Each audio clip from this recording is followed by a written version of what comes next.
د افغانستان لپاره د دوحې ناسته اسلامي امارت ته پکې رسما د ګډون بلنه ورکړل شوې.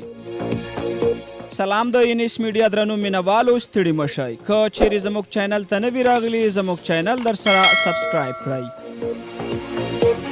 ملګرو ملتونو ویلي د افغانستان لپاره د دوحې ناسته د جون له 13 د جولای تر لومړۍ نیټې ترسره کوي. ملګرو ملتونو کابل ته دغه سازمان د سرمنشي د مرستیال روزمیری ډي کارلو د سفر په پای کې اعلان کړي چې له اسلامي امارت رسما په دوحې ناسته کې د ګډون غوښتنه کړې ده. د ملګرو ملتونو په اعلامیه کې راغلي چې په دوحه کې د افغانستان په اړه د ځانګړي استازو د درېیمې ناستې هدف له افغانستان سره په لازمي منسجم او رغنده توګه د نړیوال تعامل زیاتوالی دی.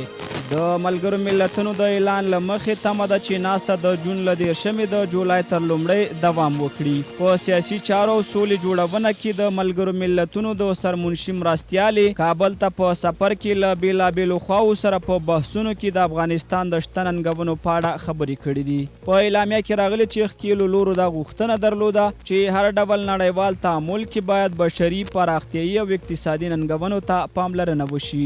د ملګرو ملتونو د سرمنشي مرستیالې روزمیری ډي کارلو کابل ته په سفر کې د اسلامي امارت حکومت د رئیس الوزرا له مرستیال مولوي عبدالکبیر او د بهرنیو چارو له سرپرست وزیر امیر خان متقي د افغانستان پخواني ولسمشر حامد کرزي او د تیر جمهوریت نظام کې د ملي مصالحې شورا مشر عبدالله سره په جلا ډول د دوحې د درېیمې غونډې په اړه خبرې کړي.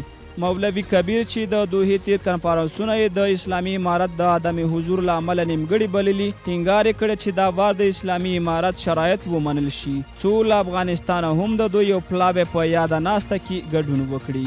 اخوا د اسلامي امارت تر واکمنۍ لاندې په افغانستان کې له خپلو اساسي حقونو بې برخې شوې ښځې له ملګرو ملتونو غواړي چې د دوی په درېیمه غونډه کې د اسلامي امارت حکومت لخوا د افغان ښځو نجونو د حقونو په تامین تمرکز وکړي.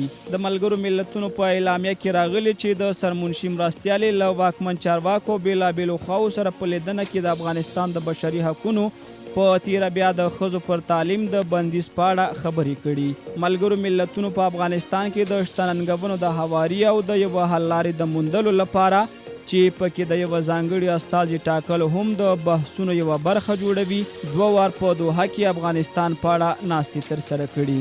لومړۍ ناسته د 2023 کال په مای کې جوړه شوې وه او دویمه هغه عیساک کال په فبرورۍ کې جوړه شوې وه چې اسلامي امارت پکې حضور نه درلود. ملګرو ملتونو د دوحې تیره غونډه رغنده بللې وه او په بېلابېلو برخو کې له هغې ډلې ټولګډونه حکومت بشري حقونو رعایت او د ښځو د تعلیم په اړه د ګډونوالو هیوادونو نظرونه ورته او مثبت بللي وه.